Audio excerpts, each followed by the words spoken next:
Well, good morning, everyone. My name is Brian, and today is Monday, November 18th, 2024, and welcome to episode 807 of the Lost Project Morning Show, where the coffee's strong, the opinions are stronger, and everything is filter-free. Today, I'm enjoying a medium-light Guatemalan from foodforestfarms.com, where you can get 10% off with discount code LOTS10. That's LOTS10, and the shipping is always free. While you're there, check out the C4 Club. Christmas time is here, and Scramblin has rolled out his Christmas deal, annual Black Friday Christmas deal, where you buy a month of, a year of C4 Club, and get a hell of a deal. You get a significant amount of money off. You can check that out at foodforestfarms.com. Look for the annual C4 membership. Great gift for yourself or someone else. You should check it out today. Not going to Noster again today, it looks like. Have to dig into that after the show. I have no idea what's going on there. It appears that my stream is ended over there, and that's not going to be working. So, whoop. That's, it is what it is. Technology is grand. I think it might have something to do with the issues that StreamYard was having. I sent them a customer service message. I think I talked about it on Friday or the day before. Good morning, Haas. Good morning, Canadian Farmstead. Canadian Farmstead's driving this morning, so won't be as chatty. Maybe. But I sent them a customer service nastygram, I guess you'd call it, the other day. Last week. Good morning and good day to you, John Palmer. About their service crashing during interviews. It was crashing for a couple of my guests. It's crashed on me the one day. Good morning, Hunter. Thanks for popping in on Twitch. Noster's down again, if you didn't hear earlier. But I sent him a nastygram. They wrote back with a bunch of bullshit. Check this, check that setting, check your internet connection, everything on specifically on my end. Even though in the note I was like, this is happening to my guests on their computer, two different guests, two different computers, two different browser types, and then also for me, what's the deal? And when they wrote back with all the stock bullshit answers, I just replied and said, no, maybe I should just try a different streaming service. And I thought that was going to be the end of it. They wrote back and they were like, well, we can confirm that we fixed the issues that were going on. Refresh your browser and it should be working fine.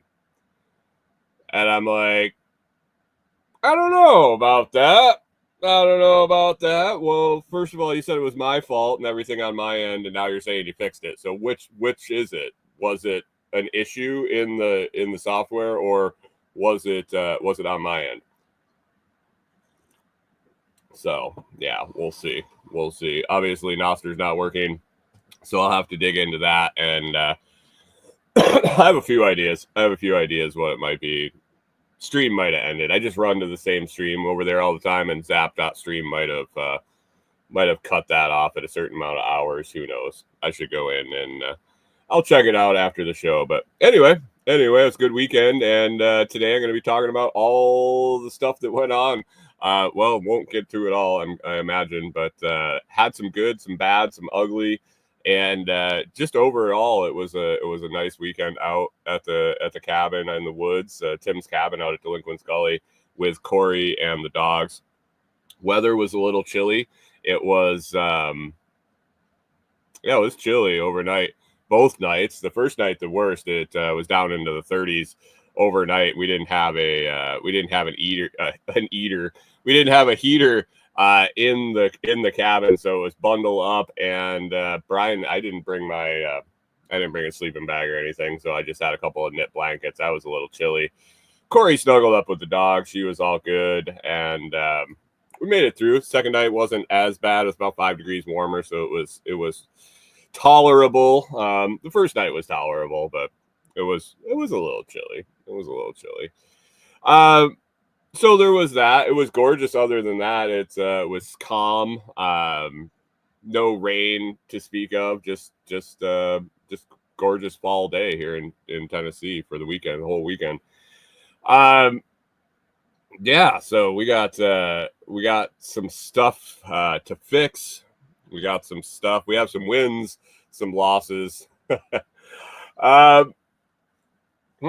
start with a win. I went up and checked the our water tote, our gutter project off the shed, and that's going well.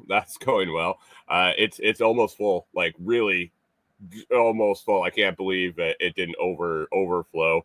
One really significant rain event over a day and a half, and then a second pretty significant rain event for a day. And our tote I was surprised it didn't overflow, to be honest. But it's within an inch or so of the top, and if it rains again, or even with the amount of dew we're getting and condensation we're getting on the roof, if that continues for any length of time, I'm guessing this tote's going to be overflowing out the top, which means that I am late on my my overflow system, which I knew it was going to take a little while. Have some other pressing issues. All I want to do is start collecting water, and it has some place to go. It's not like it's not like a pressure vessel or something where it's going to go in there and cause havoc if it doesn't get out. There's a hole where the pipe goes in that it'll just make its way out. So I'm not completely worried about that. I got the supplies to work on the first flush system. I didn't get a chance to get to it. We had a bunch of stuff on the list, and that was down there for sure. I needed to do a little testing on. So what I need to do is put a hose barb with a threaded connection into a piece of 2-inch PVC pipe. And I've been trying to decide the best way to do it. Obviously the correct way would be to put a fitting in, and either get a barb with a threaded end that's big enough for whatever fitting I put in, or use adapters to neck down to the size that's reasonable. All of that seemed like a lot of messing around and a lot of extra parts and money. And so I've decided that I'm going to probably drill a hole and tap it and screw it in. So this is for the drip emitter coming out to actually drain the first flush. So I don't think that having it seal necessarily is the main objective. If it drips, if it leaks a little bit, it is what it is. I'll just pinch off the emitter and let it drip out, and the same goal will be accomplished. But basically, I picked up I had a tap, or I had the drill bit, picked up a tap and a brass fitting, and I just didn't get a chance to put it together. I'm pretty sure it'll work. I've done it before with some other stuff, just not this size, and so we'll see. Just got to be careful, and we'll see how it goes. And if it doesn't work, I'll cut that piece of pipe off and go a different direction. I'm doing it right down at the bottom, so it's not an issue there. So that's kind of what's going on with the rain gutter project up at the shed, up at our site, on our shed. The overflow system, yeah, that's a different story. I haven't really finalized where I want the plumbing to go and how I want it run. So it's I've been going back and forth in my brain and ping-ponging back and forth between a couple different ideas, and haven't really landed on one yet. So that gets tough to do when I'm not exactly sure how I want to do it. But that's that. And along with the water, the next step in that process is going to be finishing out the hole that is going to be a little secondary catchment pond next to it. Need to dig just a little bit more. Pretty close to where the final size is going to be. I've decided to go with a used billboard tarp like we did for our our skirting, actually a little thicker than the one we did for our skirting, and drop that in there as a liner, and away we go with that. And then that'll overflow over the bank down to either another catchment or just down to the bottom of the hill where the water is anyway. So that's a little update on the garden shed water project. We have another shed that Corey and I are going to be building hopefully next weekend. That was kind of a bummer when I opened up the directions for that, as I was under the assumption that this one came with a floor. It came with a sturdier frame to where it could be built on the ground, and then it had a floor. No such luck. I get to build a floor, and so there's that. That was something I didn't want to have to do. It's not a big deal. It'll get done. It's just an extra step that has to be done. And luckily, it's only a 3x5 or 3.5x5 or something like that. A smaller garden shed, so the floor should be pretty easy to knock out. And we have scrap material on site that we should have enough in the scrap material to build that little floor. So that's on the list for probably next weekend. And Corey and I really aren't sure if we're going to go out next weekend, because as of now, the weather forecast looks like it's going to be even colder than it was this past weekend. And we'll have a couple of days, overnights down in the mid to lower 30s. So I don't know. I haven't really decided if I wanted to do that. I really won't mind. I'd probably just take a sleeping bag and it'd be fine. It's dealing with all the other shit when it's super cold that I don't know if I want to roll with. So there's that. But we'll go out and work on that.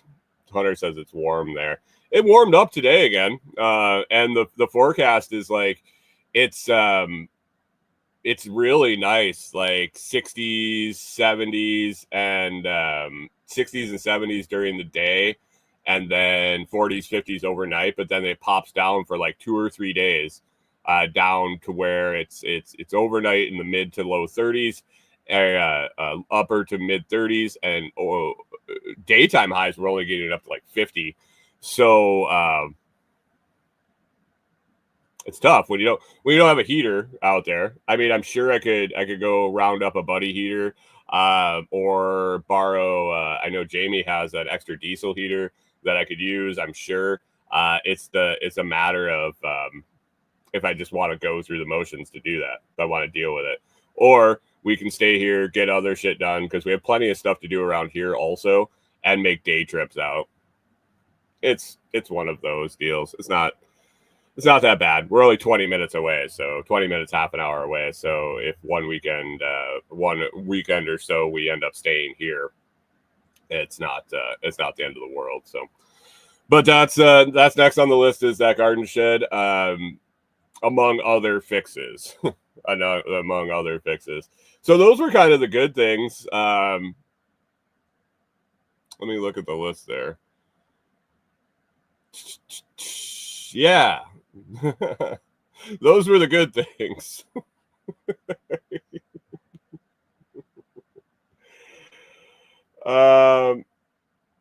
Mike's Homestead says build a barrel heater. There is a barrel heater there. Do you know how hot it would be in that cabin with a 55-gallon drum barrel heater that's there?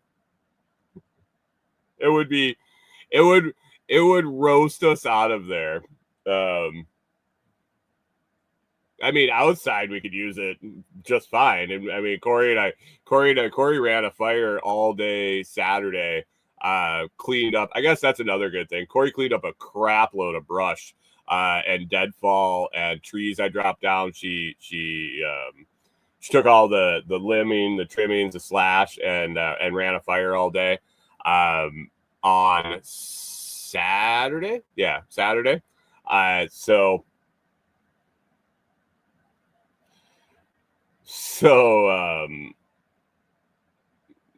we stay warm outside. Mike's Homestead says my size matters. I mean, it really does. It really does. That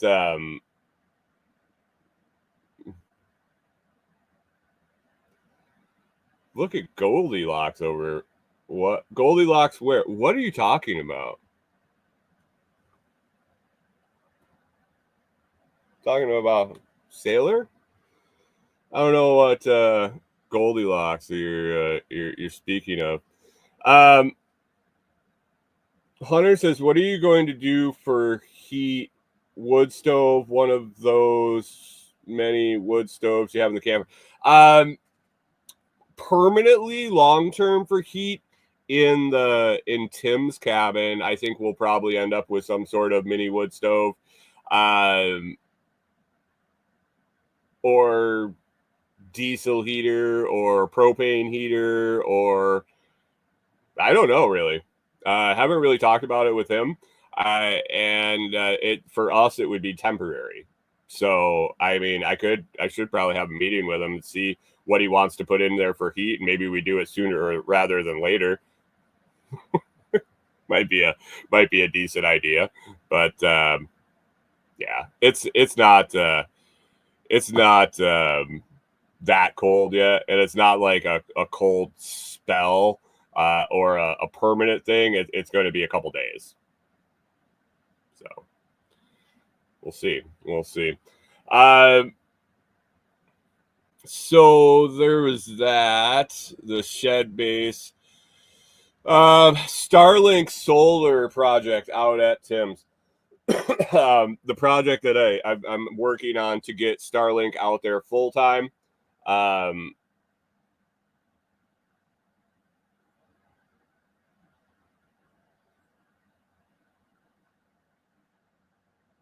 Canadian Farmstead. I'm not sure what you're talking about, man. Goldilocks and the Three Bears. I'm sorry. I'm sorry. It's Monday, man. It's Monday. Give me a break. I've only had one of these. Ooh.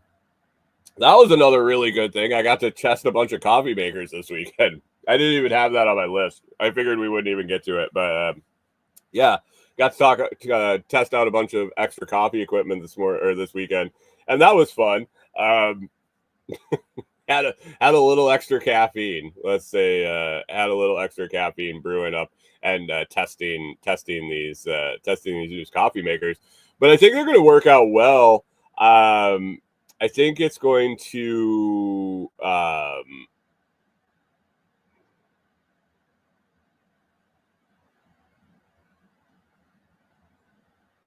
oh God, Goldilocks saying too cold, too hot. It's not me, man. I will adapt. I want to make it comfortable for my family. My dogs, my Great Dane is a girly boy. Clyde is a girly boy, and has no fur. He gets cold and shivers when it's even in the camper here at times. And Corey is she's a little cold-blooded, I think. As the temperature goes down, well, no, that would mean she adjusted. She's hot, super hot-blooded. When it gets chilly at all, she's uncomfortable, and that's not good. I mean, really, this is worlds better than the cold in Minnesota, and so I'm all right with it. But I want to make Corey comfortable. I want to make the dogs comfortable, and really, I mean, I make myself comfortable too. So you can screw it, Canadian Farmstead. I'm just right. So the Starlink project, to get Starlink out there full time, I'm still struggling with the power. I added in another solar panel, and it really confused me because I plugged it in. The battery was fully charged. Obviously, been sitting out charging and not discharging for a week or two. The battery was fully charged when I plugged it in, and it was like 6 o'clock on Friday evening. I ran all night Friday night, to Saturday morning. I added in the second solar panel before the sun, or right as the sun was coming up. So it was, I don't even think that it had hit the panels yet. Maybe a little bit of draw, but I added in a second panel, and it charged all day. It was sunny all day. I kept popping in and checking the charge controller, and it looked as though the battery had gotten back to fully charged. Now, the problem was I didn't get up in the morning as soon as I got up and went out and checked the battery percentage. That was a mistake. I hooked in the second solar panel, let it charge all day, kind of watched the sun, where the shadows were, where it kind of progressed throughout the day, and got an idea where it stopped charging, or at least where it stopped breaking even at a minimum. The draw out, the 40 watts out for the Starlink, versus what was coming in from the solar panels, that break even point. And I think I got to like 3:00, 3:30. Maybe a little earlier, but at 9:00 the whole system died again. So I must not have fully charged, because if it ran from 6:00 at night till 6 in the morning, a good 12 hours minimum, and it was fully charged there, for some reason I only got 6 hours or so out of the next day. So I think I'm really shy on input, and I haven't sat down and done the math yet again. Plus we're in the winter months and a lot less efficient. So I'm probably just quite a bit shy on my input, on my panel input. It was just kind of a toss together thing. I do have a large extra solar panel that I can move up and utilize, that's not doing anything right now, and extra portable panels that I can tie into it also, depending on what all the stats on all of them are. So that's just a work in progress. But literally, we were sitting at the fire at 9:00 ish, and I was watching my phone because I was going to, if I was up when the Tyson Paul fight went off, I was going to watch it on TikTok. Had found a guy that was streaming the whole evening illegally on TikTok, and so I was gonna watch it. I was interested. I got sucked in, and if I stayed awake, like if it was time to go to bed, I was gonna just go to bed. I didn't give a shit. But I looked at Corey and I said, we're probably gonna wake up to the alarm from the bathhouse, which the inverter I'm using, when the supply power drops below what it should, it Mike's Homestead says worst fight ever. I got some opinions on that fight too. But when the power drops below serviceable level, this screeching alarm goes off. And last time it went off, I was like, what? I didn't know what it was. I had never heard it before. And so I was like wandering around, and it was in the dark. It was at night. I'm like, what the fuck is going on? And so I told Corey, I said, there's a chance that this alarm's going to go off at some point. This is what it is. Do you want me to swap it over? I would really like to see how long it lasts, blah, blah, blah. You know, we're just going back and forth. And sure as shit, like 4 or 5 minutes later, we had stopped talking about it, and boop, alarm went off, and I'm like, oh wow, that was a way earlier than I had expected.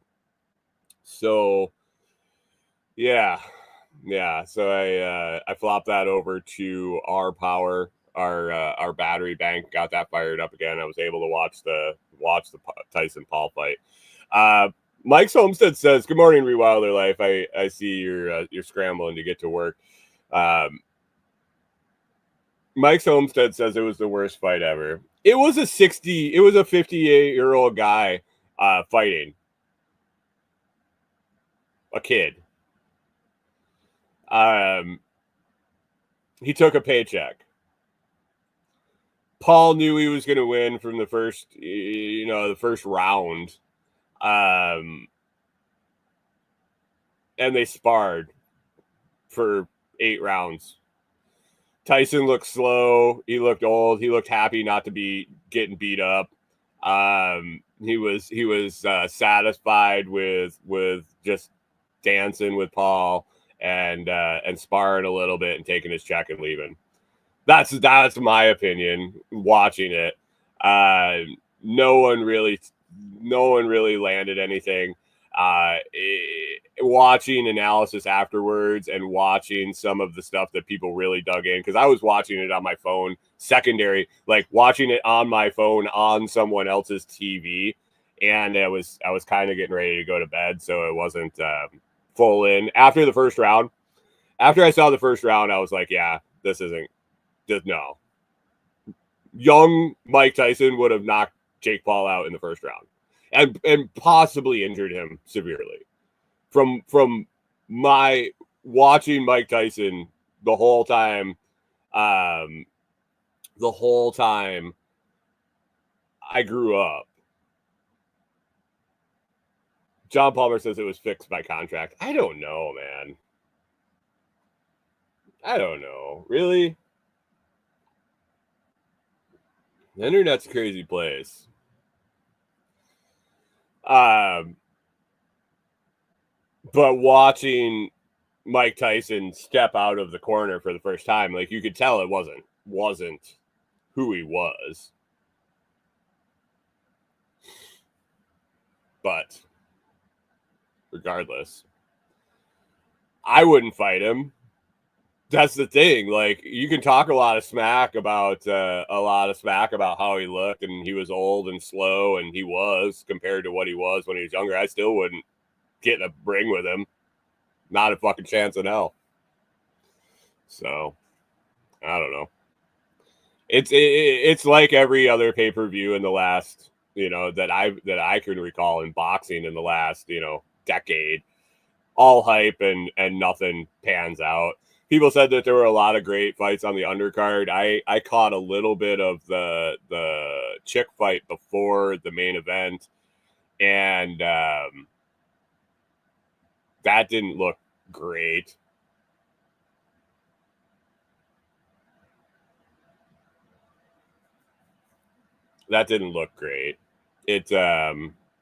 Everybody was like, "Oh, it was a great fight. They beat the shit out of it." That one chick head bunted the other one. I saw at least a couple times, and then Rachel in the other Rachel in the Telegram chat said that it was multiple times throughout, and she was forehead rubbing against her, and I saw the cheap shot where she cut her wide open. I was like, whatever. Of course their faces are beat up if they're headbutting each other and then beating the shit out of the cuts that they open up. That's just silly. John Palmer says if Tyson KO'd Paul in the first round, he didn't get any money. He wouldn't have knocked him out in the first round because he was too slow. There was no way the man that was fighting in that ring was gonna knock him out. And he got more money the longer. That's what I said. He was taking a paycheck. He was old. He didn't want to get beat up, and he was just hoping to survive. Mike Tyson wasn't going to get hurt in that fight. Jake Paul could have beat him up, beat him in the head. Mike has taken so many punches in his life that Jake Paul wasn't going to, if Mike set back and protected himself, he wasn't going to get beat up. So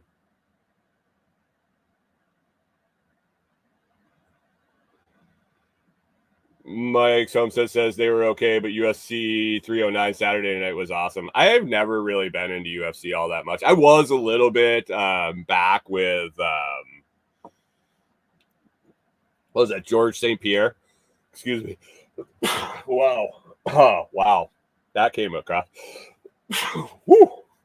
Good morning. Time to wake up. George St. Pierre. George St. Pierre? I don't know. It was a long time ago. Lindell, Chuck Lindell, way back in the Wayback Machine.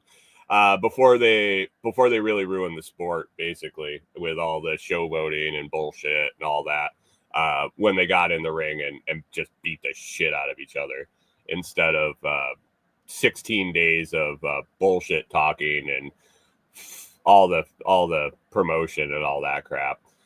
When they would just roll at it before the money was there. Oh yeah. That was it before the money worked its way into the shit, and it became a spectacle. Anyway, so the Starlink died. So I got to work on that. More power, either more power or a more power, more solar, and man, like in the next couple of weeks, I'll have a ton of solar to play with, and like I say, I got a bunch of panels. I can screw around with. So that one is a work in progress. That's not a critical system, other than the fact that we would end up getting the Starlink out there full time. And that hinges on whether Tim wants to have video access out there and wants to pay for a monthly Starlink subscription. Because I have one here. I don't need two, but he was interested in getting the system out there permanently, so he can check in Tennessee anytime he wants. And when it's snowing up in Canada, he can peek down here and see that there's no snow on the ground for 12 months out of the year. So that was the Starlink. The leaves have dropped enough that the obstructions are gone, though. That was a good thing. Hooked it up, went up, and I didn't even have a notice on my app that it was obstructed at all. I looked at the map, and with the leaves dropping out, things cleared up quite a bit. And so that's good. That's good. No more trees dropping until the leaves start coming in the spring. And by that time, we might have moved it somewhere else. We might be doing something, putting it in a different location. So no more trees down for that system, that Starlink right at the moment. Yeah, might as well talk about Starlink when we got home. So we've successfully traveled back and forth now 4 or 5 times since the last time the Starlink took a shit when we got home. Yesterday, got home, went to set it up, and everything went sideways. Like it just wouldn't turn on again. I got a really weird, anxious feeling. I started getting I really started having some anxiety. I was getting a little angry that this shit was going to happen again. It wasn't good. Like I felt it in my soul that this was going to go sideways again, and it wasn't going to come on. So I did a bunch of troubleshooting, and just through happenstance, I shut it off. I was thinking that it was probably a cable. I got it to come on. I unplugged some stuff. I dicked around with some stuff. I plugged it back in. I got it to come on, and it started to actuate and try to pick up signal. I was watching the app, and it got online, and then it was flashing every like 5 to 6 seconds, flashing back and forth, online, offline, online, offline. And that to me looked like a connection issue, which I'm guessing it was the cable. And so I went out, I hooked up our new shower to calm down, to get away from it, to let it sit. Like basically unplugged everything, let the Canadian Farm says negative Nancy. I wasn't being negative. It was like an overwhelming feeling I couldn't control, that this was the start of another just shit show. Like this is the start of the Starlink going down, and the truck fucking around, and everything down the line. It wasn't that I didn't want it. I wasn't like hoping for it by any means. I was hoping that everything was going to work. So I unplugged everything, all the cables, all the power, everything, and I just let it sit. I went out and I was like, I'm going to let it sit. I'm going to walk away from it and not think about it. I'm going to put the new shower together. We got a new instant propane water heater for our shower, because ours, I think I mentioned it last week, was smoking. So it was smoking, so we didn't throw it out. We just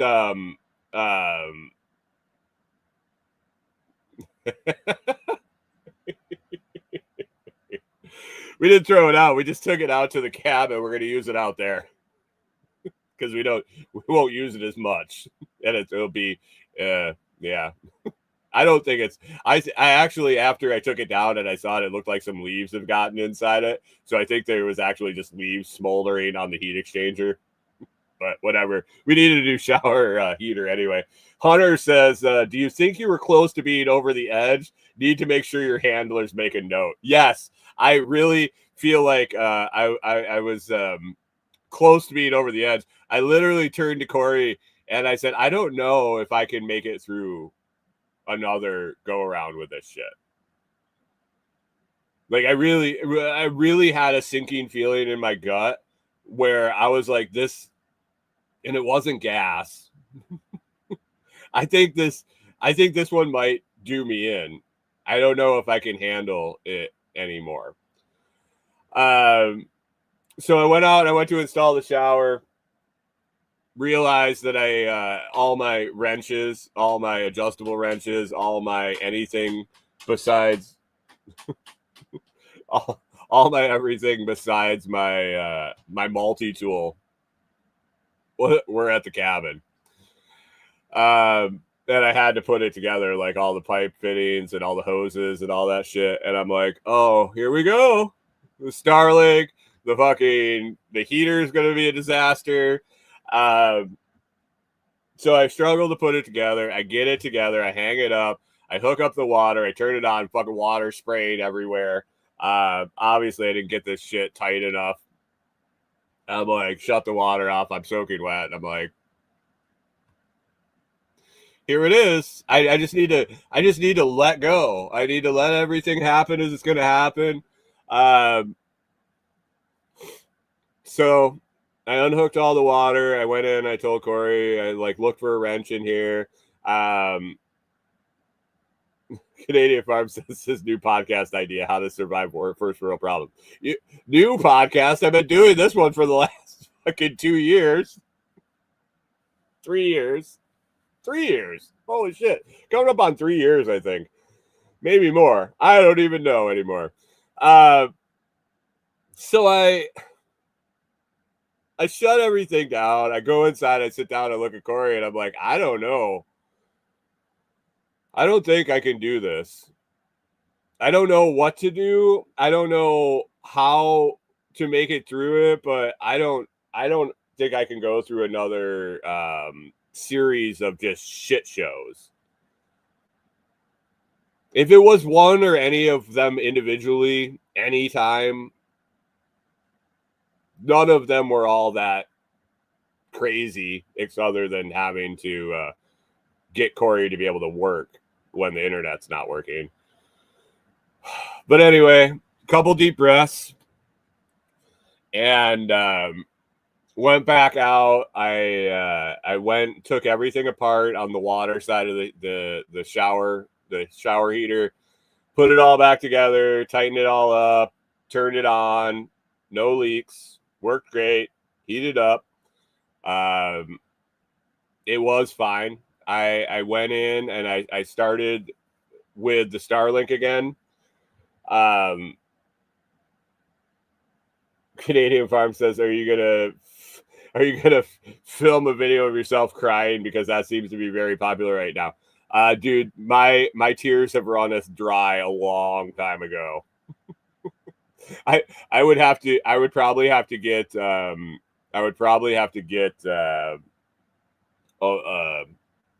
Visine or something to make it drip, Clear Eyes or whatever, to make it drip out of my eyes. I'm old and crusty and salty, and my tears have dried up long ago. I just get angry, and then I shake and rock back and forth. So I went back to the Starlink, and I'm like, I got this other cable. I'm thinking that it's the cable that was the issue with the intermittent online offline. It just made sense that it was the cable or connection or something. And I had a shorter cable that they sent out when they sent the replacement dish last time. They sent me a short cable instead of the long one that I needed. And so I was like, well, at least I can hook this one up and see if it works, determine whether it's the cable or not. And so I hooked up the short one. I brought the dish up forward. I was guessing that I would have had a bunch of obstructions and it would have been intermittent and everything. But the goal was to at least determine whether it was the cable or not. And then I had a solution at the cabin. I would have to run back to the cabin to get the converter ends that a company had set out to me, that you can use a Cat 6 cable or Cat 5 cable to use as a Starlink cable, because it just converts the ends to that proprietary Starlink end. I had that and a 100-foot Ethernet cable at the cabin because I was going to use it there, and everything was working fine here. So I stopped bringing it back and forth. So I plugged in the short cable, went inside, sat down. It fired right up. It went online. I was like, okay, well, it's cable issue for sure. Or we'll be ordering a new cable. But needed Corey to be able to work today. And I mean, hopefully do this, but this isn't money critical, obviously. But I needed her to be able to work and have consistent internet. So I told her, I'm going to hook up the long cable again. We'll see if it works. Maybe moving the cable, maybe jiggling it around. It was an intermittent connection issue. Who knows? Maybe one of the cables wasn't completely seated in there and it was wobbling. I don't know. But I'm going to hook up the old cable that wasn't working. I'm going to put the dish back where it is. We'll see if it works. So I fired that up and it came on. It came online. It wasn't flickering back and forth. It's still working. It's still plugged in now. But I looked at her and I said, I got to go out and get the shit. I got to go get the supplies to fix it. Because it'll probably work all night and it'll go sideways in the morning if I don't go get it. And if I do go get it, I'm guessing that it's going to just keep working. It's going to be fine. And I'm not going to have to use the shit. So I took a nice evening drive back out to the cabin where I had just been all morning and just got home, literally a couple hours prior. Grabbed the converter ends and the Ethernet cable, came back, and like I said, we're still on.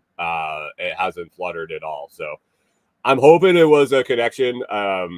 It just wasn't pushed in far enough, and it was just making a little bit of a connectivity issue. I don't know. But it's working right now, and I'm not fucking touching it until I need to. So that was Starlink. That was another adventure. I don't know. I gotta order a new cable. I gotta order two new cables actually that are the right length. So, and I have to order our backup Starlink. because that was the other thing. I never ordered it, the backup, because we were going back and forth between Tim and I whether he wanted to order a second line for his account to put out at Delinquent Scully, or I was going to order a second one and put it out there, and we just never finalized that, and it was working fine, so I never ordered it. So my bad. I was not a good prepper in that aspect. So that needs to be done. It's expensive though. It's like fucking $600 or $400, and then I just don't want to. I don't want to pay that at the moment. So, but it's working. It's working. We'll see. We'll see. Water. Another problem to figure out at Delinquent Scully. And I had a feeling that this was going to be an issue when we were designing it. Not necessarily when we were designing it, when we were installing it. I was wondering if this was going to become an issue. So, if you don't know, here, I don't know if you can see this. Nope, can't see it.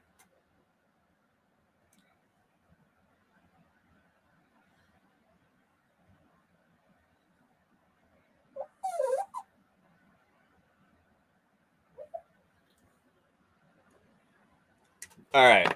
If you're watching the video, this is where the water goes in to the sump in the creek. Creek flows down, fills up 5-gallon bucket. It's got screen and rock and all sorts of stuff.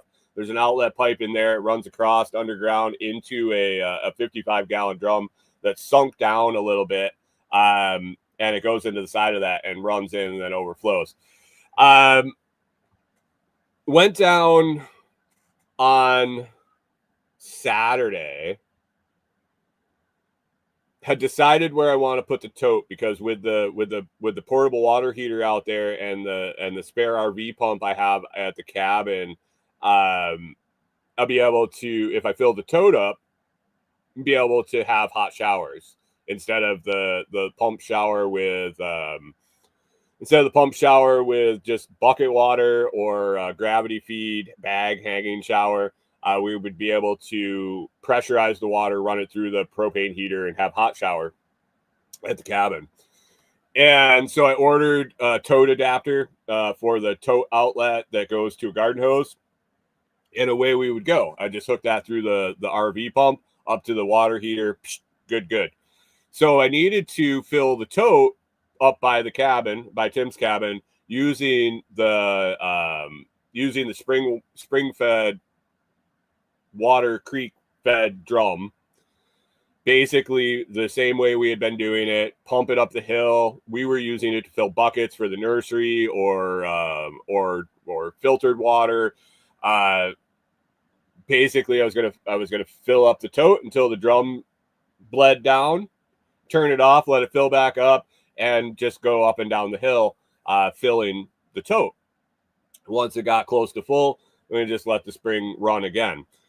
Well, I went down and it was barely trickling. The overflow was barely trickling out, and I was like, "This is weird. It's not running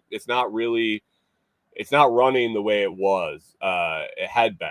So I had some issues before where it had slowed down, and I thought it was the standpipe when it goes into the pipe down to the bottom, and that had gotten gunked up with some silt or something, and it wasn't able to push through as well. So I'd taken the standpipe off and set that inside. It was just kind of going straight in and draining in. And my theory there was that the 55-gallon drum had raised up a little bit, had floated on me, because we didn't have enough weight in the bottom. It got air trapped underneath. I wasn't sure really why, but it was almost like our pitch on our fill pipe had kind of raised up, so it wasn't running in quite as well. When I pumped down the 55-gallon drum Saturday, I went and did some other stuff. I gave it an hour. I went back down and it hadn't filled at all. There was no water running in the pipe, in the fill pipe. There was water in the collection 5-gallon bucket. I noticed that the water in the collection bucket was lower than the water outside the bucket. And so I started trying to figure out what the hell was going on, why it wasn't running. So I messed around, I pulled it apart a little bit, and really I think I got two issues going on. One is I think that both the collection 5-gallon and the 55-gallon drum with our significant rain events, two of them probably push those up a little bit to where my pitch is not down at all. Because I unhooked the pipe and I pushed the pipe down, it wasn't in the tote or in the drum anymore. It was shy. There's a union there. Pulled it apart, pushed the pipe down, and it runs. Let the pipe go, and it stops running. So basically, I think when we installed it, we were so close to level that drum lifting up a little bit put us at a positive pitch. So the water isn't running through there. The second issue is I think with the rain events, we got a lot of slurry, and it clogged my screen. I think it clogged. It might have clogged the holes filling the 5-gallon bucket. I ran my hand down through the rocks and kind of shook some stuff up, and it seemed to fill a little bit more. So I think I got two issues. I think I got a clog in the filter, and I think my collection barrel floated on me a little bit. So I'm trying to pump water uphill with gravity, which doesn't work. So little work there. One is just going to be getting the 55-gallon drum deeper in the ground, or drilling a new hole in the side lower, and I'm not sure which is going to happen there. Maybe a combination of both. I don't know. The top part is more of a concern to me with the slurry and how much fine sediment slurry accumulated in just those two significant rain events, because we're coming into the rainy part of the year here, and we'll see what happens there. But I have kind of a solution that I'm working on for that. By putting, basically, I want to build a rock cage and expand the area that the water comes through, giving it more time to slow down and drop that sediment further out, and also make it so it's more accessible to be pulled out, cleaned, and reinstalled, which is it's really, I don't want to say impossible. It's a pain in the ass right now. That thing's suctioned in there. I'm pretty sure what I'll end up doing is making a cage for it, filling it with gravel, and be able to lift it in and out. Maybe. I don't know. I haven't decided yet, but so there's that. It's just like, I had a feeling that both of those were going to be issues as we were installing it, like I said, and I don't think we sunk the barrel enough. Either we didn't sink the barrel enough, or we cut it too close when we drilled the hole in the barrel. It was too close to level, unfortunately. So I get to play in the mud. Get to adjust it, let's say. So that'll be fun coming up. That'll be fun. I was happy that I pushed down the pipe, it actually started flowing. So there was at least a little bit of a positive that I was on the right track with the fact that it had floated. So no spring fed system is kind of on hold at the moment. So that was another problem. Shed base, Starlink didn't work at home. Starlink solar, our tote was full, which is good. We got the systems kind of figured out for the cabin water, where we want to put the totes up at Tim's cabin. We're probably gonna have a couple of different systems and separate systems and backups just in case what's happening is happening. And we'll probably, Corey and I sat and talked about it quite a bit, and probably do some rain catchment off the roofs. One for kitchen use, one for backup, and one and then the spring fed system for the bathhouse. So we'll see. That is what it is. It is what it is. I'm going to Builder today. Hopefully, gonna head on over to the company that sells the metal material and builds pole barns. Friends of ours use them to build their pole barn. I'm gonna go over and talk to them about my design idea, see what they think, see if I need to edit it at all, change it. John Palmer says call Sean and ask him if he warranties his work. Yeah. Yeah. There is that. Go over and talk to them about our design, talk about materials, talk about I'm interested in weight. I'm interested in their suggestions. Just kind of talk it over a little bit with them and see just start that process. It's been slow getting there, but head over today and really kick that part into gear, getting a structure up for us, at least a shell, and go from there. So that'll be interesting. That's coming this morning. I figured out, so I got some boots. I bought new boots. Hunter says he got reception back. Well, that's nice. That's nice. So boot issues, shoe issues. I've come to a conclusion. I got to find some zero drop boots. Been going and doing some testing back and forth with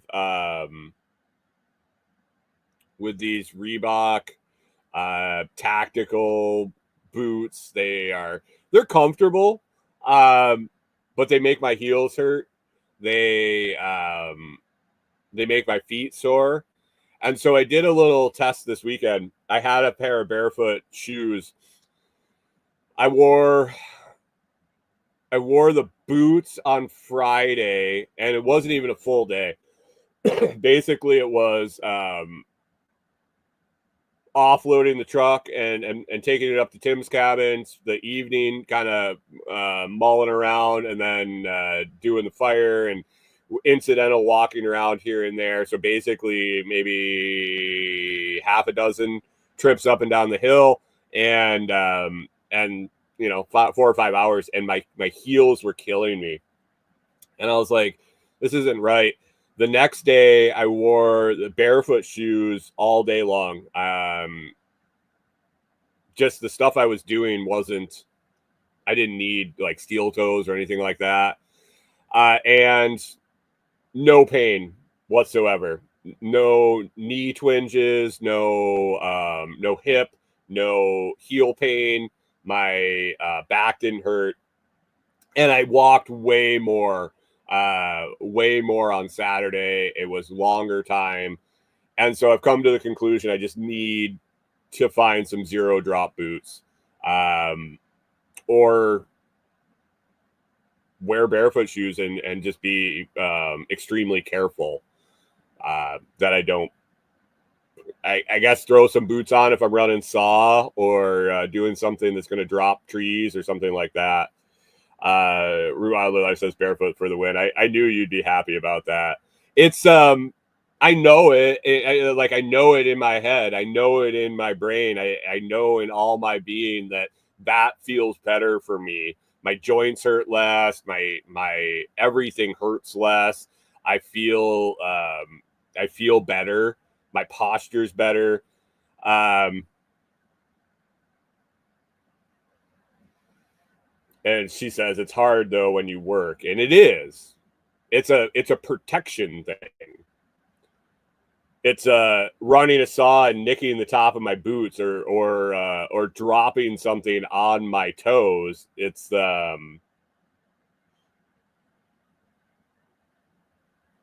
the problem. So I think I'm just going to end up having to have multiple pairs of shoes. Barefoots are on, and then consciously think about, okay, what am I doing next? I need to put on my boots. I need to put my barefoot shoes back on now that I'm done with that. I think it's something that I just have to focus on instead of putting a pair of shoes on in the morning and letting it go. So I also have some stuff coming up in my daily routines that might help with that. Definitely going to focus on getting more barefoot grounding time, possibly in the morning, in the evening.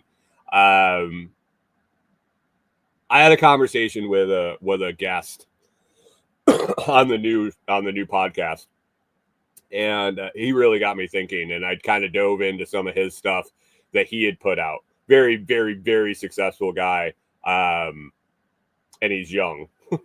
he's been able to explore a lot of different avenues with as far as health, meditation, barefoot, sun, all the things that we're aware of that are benefits. But as I was reading his stuff, he credits a lot of that to his success, and a lot of his success to routine and things like that. So it's got me thinking a lot, and I want to make some shifts. And I think a lot of a barefoot time, grounding time, stretching, and things like that is going to be a large part of that transition here, and more daily stoic. And if I start reading that on the show, I don't know. I've been thinking a lot about the show and what I want to do with it, and what parts I enjoy and what parts I don't. And yeah, so. Coming up on the new year, guys, you got to change it to New Year. you got to make New Year's resolutions and make it all right for the next year, or the first couple of weeks of the next year, I guess. I don't know. So that's well, Rewilded says that sounds like a good listen. We didn't really talk about much of that in the interview. It was actually more before and after. We did get into a little bit, but it was more a conversation offline. John Palmer says Brian the Monk. This guy actually considered, he's very into right now. I can't remember the name, and I don't even know if I could pronounce it if I could remember it. But he and another guest. It was so weird because I've had two guests in the last what's it been 2 weeks since I've been doing these interviews. Rue Wilder Life says, which one is it? I think it's coming out in January. I think it might be the New Year's. His name's Eric McHuff. I'll remind you, Rachel, when it comes out. But two guys have done these 10-day silent retreats at monasteries. They both say it's incredible. They basically, you spend 10 days meditating with monks. And they said it was absolutely life-changing, life-altering, both of them. And I'm like, Corey's like, you couldn't be quiet for 10 minutes, let alone 10 days. And I was like, well, that's the life-changing thing. Like, you really learn to just shut the fuck up, I think. and think about what's going on in your head. But yeah, they both suggested these 10-day silent retreats, and I'm like, maybe that's what we should be doing at Delinquent Scully. John thinks Corey's funny. John thinks you're funny, Corey.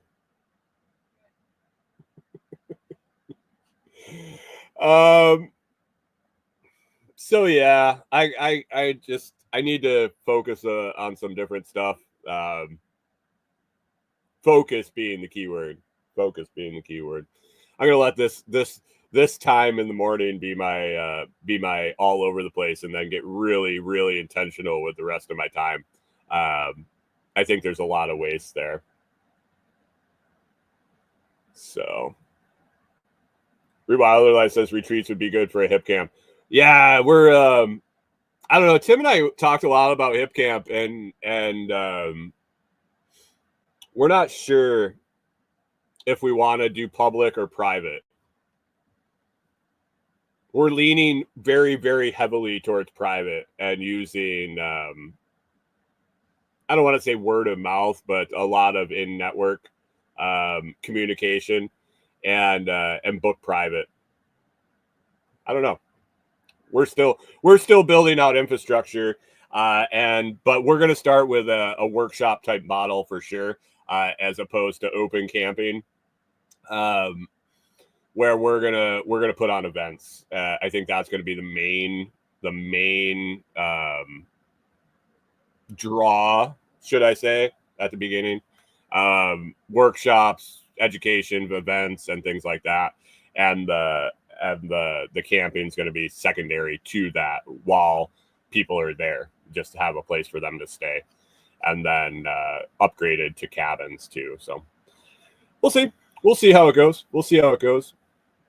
Got a lot of as we're on the property and listening to the property and seeing what makes sense, that it's becoming more it's becoming more palatable to hold events there. We'll see. Looked like they were working on the road a little bit this weekend too, so that would be really nice once the road's fixed, and we don't have to worry about people getting in and out regardless of their vehicle type. That changes things quite a bit too, and maybe spot camping would make more sense at that point, and when we're there full time, and wouldn't have to worry about getting people in and out, and people being late or early, things like that. If we're already on site, it changes the dynamic quite a bit. So we will see. Like I said, I got to test a bunch of new coffee stuff this weekend. It was fun. I'll have reviews coming out of all of them, but I was able to test out the AeroPress, the Final Press, and a new grinder I got. And then I took a look at a pour over kit that would be fantastic for Airbnb or a hip camp. It comes with everything you need in a little box and a foam container. The only thing it was lacking was a heat source to heat the water, and a thermometer for the kettle. But you could just run it to boiling and let it dial back and guess. But it does have a hole in the lid of the kettle to put one of those cheapy thermometers down in. Candy thermometer, I think they're called. I don't know, the ones with just the stem and the round dial, and or a digital one. And like there was, you could just put it in the little hole and let it sit there. AeroPress. First thoughts. Both of them, both the AeroPress and the Final Press, take a little bit of messing around. I think we all have personal preference as far as strength of coffee, brew, roast type, actual brew strength, and what flavors and hues and tones and notes you want coming out of the coffee bean. These two smaller presses will be able to do that wonderfully. Dial that in with the smaller brew method, with the amount of customization between brew size, bean, how much weight you use, how many beans you use, the amount of water you use for your beans, the roast of the beans, the grind size. All of this is going to be a factor in what it tastes like. And these little small brewing methods, just in the messing around with it that I did, I was able to make a full-bodied, almost, it felt dark roast or dark brew, and then all the way to a lighter brew just by adjusting the grind size and a little bit of the seep time. Oh, that's another factor, how long you let it seep. I think once I get it dialed in and understand where my sweet spot is with them, I think they're going to be fantastic. I'm really excited to be able to either have a French press and then a single cup of coffee, or maybe a couple of single cups, or a batch brew with the AeroPress can make a little larger brew. But they work great. They work as advertised. I would highly suggest, if you like messing around with your coffee, if you like dialing in and playing with it a little bit, figuring out where you get your optimal flavor, I think both of them are perfectly fine.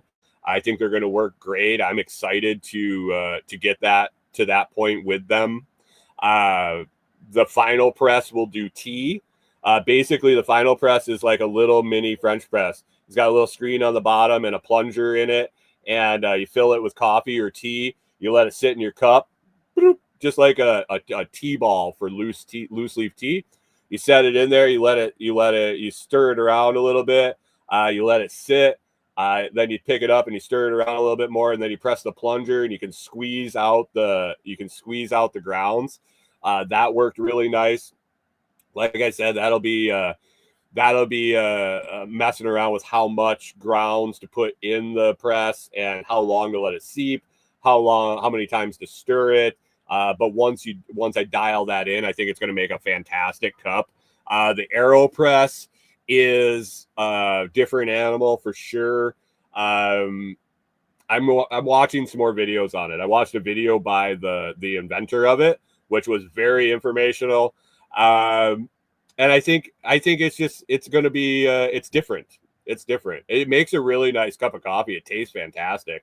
But dialing it into your specific taste is always a challenge. But not really a challenge. It's I think the fact that you put together the fact that you can make it taste better is important. I think if you buy one of these devices, even a French press, anything where you're involving grind size, seep time, ground amount, all of these things, you have to realize that you can adjust any of them and it'll make the coffee taste different, better or worse. You can't do that with your Folgers. You can do it with a drip brew. It's probably the least customizable. It's just going to be how much coffee you put in it, basically. These other ones are a lot of fun to play with. If you enjoy coffee, if you enjoy messing around with different tastes that you can get out of the same bean, and realizing you can get it out of the same bean, maybe check one of these out. If you got a coffee snob in your family, in your gift list for this holiday season, I think any of these items would be great. I'll be putting together a coffee list for the holiday season that you can go on Amazon to the idea list and see all the different things that I think are worth the money, and I'll continue to keep getting more. I did test out my new $100 hand grinder, and I'll tell you, I don't have $100 to drop on a grinder. That's just that. If I hadn't gotten it as a sample, I probably wouldn't have bought it. I got it as a sample, and I can definitely tell the difference. Is it $100 difference? Oh, I guess is it an $85 difference? The one that I use, the manual grinder I've been using for a ton of years, is $15. Is the $100 grinder $85 better? maybe. I guess it depends on how much money you have. It is 100% better. It is absolutely, the gears run different, the weight and quality is different. The adjustment gears for the different grind size are tighter. They're more precise. It actually gives you not a readout, but you can actually dial it in to down to a different numbers and have an idea of what you're doing. The old $15 one I have is just take it all the way out and crank it 1 1.25 times, and it locks in. It works fine. The burrs on this new one are great. The gear motion when you're turning the crank, it feels different. You can feel the quality in that. It also has a powder sifter in the bottom. You can take different sieve sizes and install it in where the grounds come out. You can cap it after you grind it, shake it up, and all that powder residue. So if you drink French press, you'll get powder residue in the bottom of your cup, or little grinds. This shakes those out. It shakes the powdered out into a little chamber that you can then empty out or use for whatever you want. But the grinder's great. It is absolutely great. If you're looking for a new grinder and you got $100, yes. If you're looking for a new grinder and you got somebody that's looking for a gift to give you, gift ideas, and it's got to be in that $100 range, yes. If you're paycheck to paycheck, buy the $15 fucking grinder. It grinds the coffee fine. It's a luxury. I don't want to say luxury item. It's a luxury upgrade. The grinder. But it's nice. It's really nice. I'm glad I got to test it out. I will definitely be using it for my smaller batch grinds. So anyway, that's that. We'll talk a little bit more about those items tomorrow or the rest of the week as I test them more and dial them in. I might end up start using them during the show and things like that. So we'll see. It's Monday. I got to wrap it up. I got to get a bunch of stuff to do, and then I got to off to the builder to have a conversation about my cabin plans and if they'll work. And so that's an exciting day, guys. I hope everybody has a great Monday. Their week starts out great. You get rolling and enjoy it. Man, have an awesome day. Be productive. Get something done, and we'll circle back and talk to you tomorrow.